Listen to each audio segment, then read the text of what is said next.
untuk mendatangkan kebaikan. Iya, hari ini firman Tuhan terambil dari Roma, surat Roma pasal yang ke-11, ayat yang ke-34 sampai dengan ayat yang ke-36. Kita baca bersama Roma pasal yang ke-11, ayat yang ke-34 sampai dengan ayat yang ke-36. Ya, kalau saudara lihat di sana judul perikopnya adalah penyelamatan Israel, ya.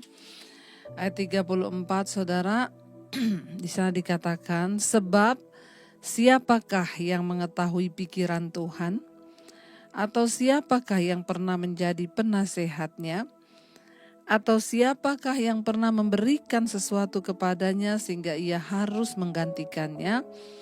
Sebab segala sesuatu adalah dari Dia dan oleh Dia dan kepada Dia, dan bagi Dialah kemuliaan sampai selama-lamanya.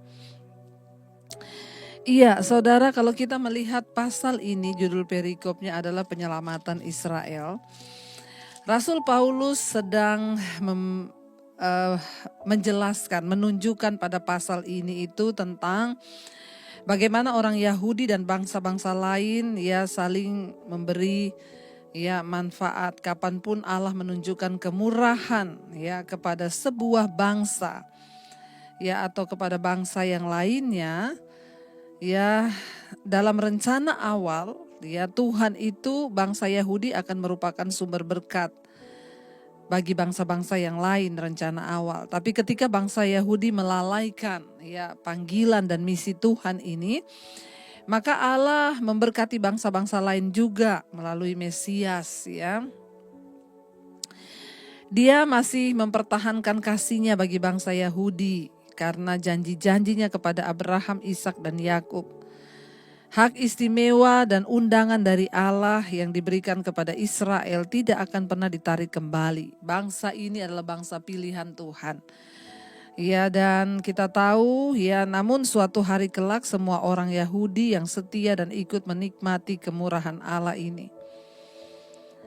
Rencana Tuhan tidak akan pernah hilang ya dan terhalang. Tuhan yang akan menunjukkan kemurahan-Nya atas mereka semua untuk gambaran yang indah tentang bangsa Yahudi dan juga bangsa-bangsa lain. Ya, di sini juga kalau kita mengambil arti rohaninya saudara, di dalam hidup kita ini seringkali ada banyak hal yang kita tidak bisa mengerti. Ada orang-orang yang ya kayaknya kita lihat dia tuh berdosa banget hidupnya itu, waduh kayak gimana gitu ya. Tapi pada akhirnya dipilih oleh Tuhan. Ya ada juga sebaliknya orang yang ya hidupnya itu baik ini tapi nggak dipilih Tuhan. Kita melihat di sini firman ini berkata, makanya ayat 34 ya, kalau berbicara tentang anugerah, ini sama juga dengan orang Kristen yang banyak bertanya, Bu, padahal saya itu ya Bu, saya itu tiap hari doa ya, saya itu tiap hari cari Tuhan loh Bu, tapi kenapa Bu sakit saya ini gak sembuh-sembuh, kenapa saya gak menerima anugerah kesembuhan dari Tuhan, sementara saya tuh kalau dengar kesaksian di mesbah doa yang Ibu bacakan, orang-orang mengalami kesembuhan begitu saja, ada yang kista tanpa operasi akhirnya kistanya hilang. Ya kenapa ya Bu Tuhan begitu? Ya ada lagi yang bertanya, kenapa ya Bu saya ini sudah benar-benar loh selama ini saya bayar persembahan, saya ngasih perpuluhan. Tapi ya Bu usaha saya itu ya kayaknya gak maju-maju. Sementara ada orang itu ya hidupnya itu berdosa, jahat, maling.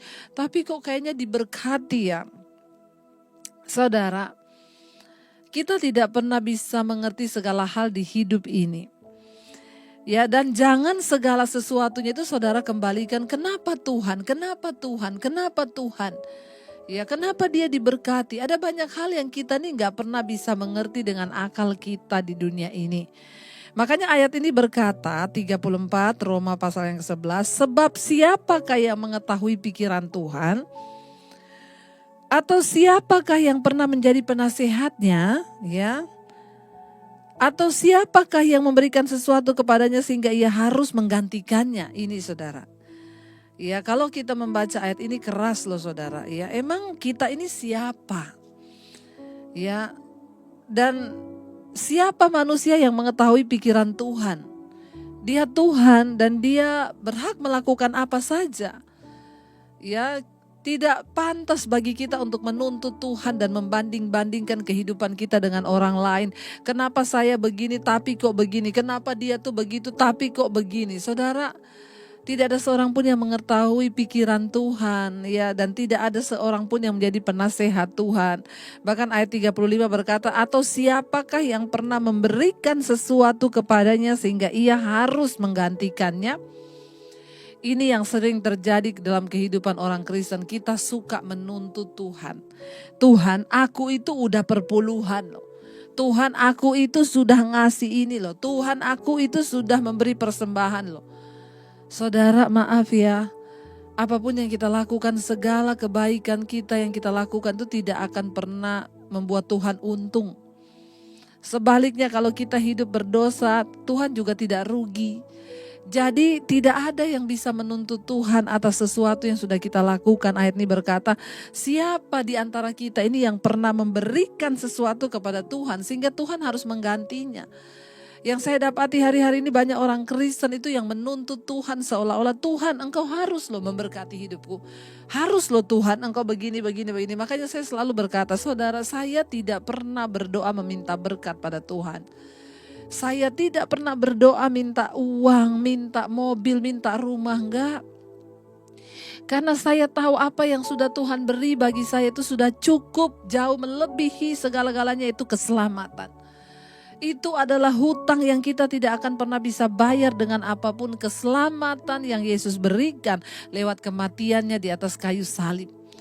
Karena itu berhentilah menuntut Tuhan. Tuhan, harusnya itu saya itu mengalami gini. Harusnya itu berhenti. Tidak ada seorang pun yang sudah memberikan sesuatu kepada Tuhan yang terlalu berharga sehingga Tuhan harus menggantinya.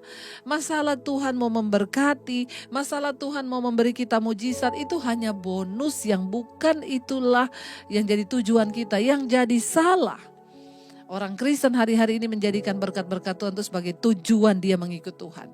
Kalau aku ikut Tuhan, tokoku harus diberkati. Kalau aku ikut Tuhan, maka usahaku harus diberkati. Kalau aku ikut Tuhan, aku harus sehat. Kenapa kita memuji menyembah Tuhan? Kenapa kita percaya Tuhan? Bukan cuma supaya kita diberkati, bukan cuma supaya kita sembuh, kita sehat. Kenapa kita percaya Tuhan? Karena Dialah yang memberikan hidup sampai pada kekekalan. Itu sudah lebih dari segala-galanya. Itu cukup, saudara. Siapa yang sudah memberikan sesuatu pada Tuhan sehingga Tuhan harus menggantinya? Ya, enggak ada. Karena itu ayat 36 berkata, sebab segala sesuatu adalah dari Dia, ya, dan oleh Dia, dan kepada Dia, dan bagi Dialah segala kemuliaan. Apapun yang ada di hidup ini, baik itu nafas kita, kekuatan kita, tubuh kita, harta kita, uang kita, dan segala sesuatu itu dari Tuhan. Ya, dan itu adalah oleh Tuhan dan harusnya kita kembalikan kepada Tuhan karena bagi Dialah segala kemuliaan. Mari kita menyadari akan hal ini sehingga kita berhenti menjadi orang Kristen yang terus-menerus menuntut Tuhan. Rasanya Tuhan itu harus melakukan sesuatu yang kita inginkan. Mari kita belajar mengasihi Tuhan itu lebih dari segala-galanya, saudara. Kita menaikkan pujian Yesus segalanya bagi kami. Terima kasih Bapa. Ajar kami menjadikan Engkau segala-galanya di hidup kami, Tuhan. Engkau segala-galanya yang harus kami puji, kami sembah. Tidak ada lain, tidak ada lagi protes, tidak ada lagi tuntutan. Kami mengikut Tuhan. Kami mau mengikut Engkau hanya karena satu hal, keselamatan jiwa yang sudah Tuhan berikan buat kami. Segala-galanya itu kami harus jalani di dunia ini dengan kekuatan yang daripada-Mu, Tuhan. Kau segalanya bagiku, Kau segalanya di hidupku. Ku angkat tangan menyembah-Mu, ku angkat suara memuji-Mu. Kau segalanya Tuhan, Kau segalanya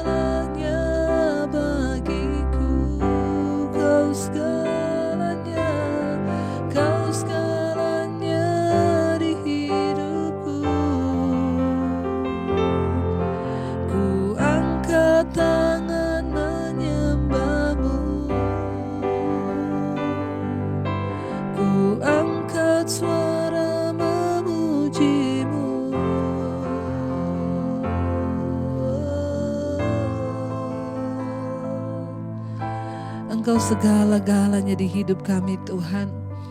Hanya Engkau yang kami butuhkan di hidup kami. Karena Engkau memberikan keselamatan jiwa bagi kami sampai pada kekekalan. Berkati setiap mereka yang mengikuti Mezbah Syukur pagi hari ini. Tuhan, tuntun jalan-jalan hidup kami agar kami lebih berserah kepada-Mu dan mengalami kekuatan apapun yang harus kami jalani di hidup ini. Biar kami jalani bersama Tuhan. Engkaulah segalanya Tuhan. Biar ini bukan hanya sekedar pujian yang keluar dari mulut, tapi dari sikap hati kami menyatakan Tuhan, Engkau cukup bagi kami. Lebih daripada mujizat dan berkat-berkat-Mu, kami mengharapkan Engkau pribadi-Mu Tuhan. Bapa, berkati Tuhan setiap mereka hari ini yang bekerja di kantor, bahkan di rumah, di luar kota, sertai Bapa. Biarlah Tuhan hari ini kami berjalan bersama dengan Engkau. Apapun yang kami lakukan dengan tangan kami Tuhan menyertai. Sehingga kami memuliakan nama-Mu Tuhan. Dan berjalan sesuai dengan rencana dan kehendak-Mu. Berkati Tuhan setiap mereka yang sedang dalam pergumulan yang berat, persoalan tekanan Tuhan, Engkau yang sanggup memulihkan. Terima kasih Bapak, bangsa negara kami diberkati Tuhan, Bapak Presiden Jokowi dan wakilnya, seluruh jajaran kabinet TNI Polri terus dalam satu kesatuan.